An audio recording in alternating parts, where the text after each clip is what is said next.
Ρε Ιασόν, τι θα γίνει, πάλι στοίχημα τώρα.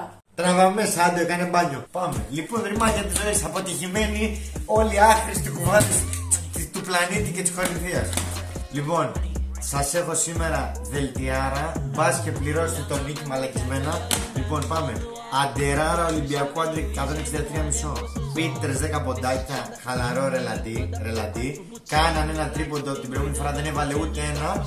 Θα τα έχει μαζεμένα σήμερα. James ένα τρίποντο καλαμπούρι. Λοιπόν, φαλ 3 rebound. Πολύ εύκολο, μόνο 4 μέτρα ύψος έχει. Ερυθρό Παρτιζάν. Μετά πάμε. Πάμε λίγο Ερυθρό Παρτιζάν.